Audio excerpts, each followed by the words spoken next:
What is up? What is good guys? Si Roses pumiyok pa guys. Alam niyo na kung sino to. Tigata mo ran ng 2K tupad. Guys, andito na naman tayo sa walang kalatoy-latoy na video ko. Walang kakwenta-kwentang video guys. Pero thank you sa mga manonood at pupuso dyan guys. Kaya eto na guys. Ang topic natin for today's video. Guys, alam nyo naman at sa mga nakakapanood dyan, madalas laruan ko center position lang. Sa rec, sa pro pag nag-squad kami, di ba? Kasi alam nyo guys, ito lang guys sikreto ko to guys, huwag nyong ipagsasabi kahit kanino. Bayad kasi ako pag naglaro ako ng PG position guys. Alam nyo bakit guys? Sobrang galing ko kasi mag PG guys. Kung tutusin lang sa mga hindi nakakaalam dyan guys, sa mga hindi nakakapanood guys, yung mga galawan ng PG ay minamani ko lang yan. Umpisahin natin dun sa crossover, una ulo, basic na basic.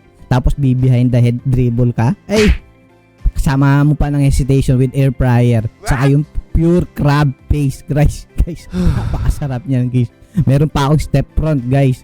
Hindi lang yan guys meron pa akong playmaking ability guys. Yung mga play ay basic na basic. Lalo na doon sa around the world, favorite ko yan Tapos PP sabay uwi. Overload with pares. Uy, sarap niya tuwing umaga guys. Tapos dalawang kanin na fried rice. Saka yung touchscreen ay basic na basic. Tapos yung yung mga favorite ng center, yung roll mo to. Kaya ko din yun. At eto pa pala, baka makalimutan ko yung Rapstar ni Floji guys. Isa din sa mga paborito ko yan. Baka hindi pa rin kayo kumbensado na magaling ako maglaro ng PG. Na kailangan talaga akong bayaran pag nag-PG position ako. At kung nakukulangan pa kayo sa mga videos na napapanood nyo ngayon, eto pa, panoorin nyo hanggang dulo At syempre huwag nyo kalimutan mag-like, diba? At mag-share. At sa mga hindi pa naka-follow dyan, ikaw baka hindi ka pa naka-follow, follow mo na ako agad, diba? You know, 2 up, 2 down, tigata mo ran. Peace!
Grabe naman si Sauragi.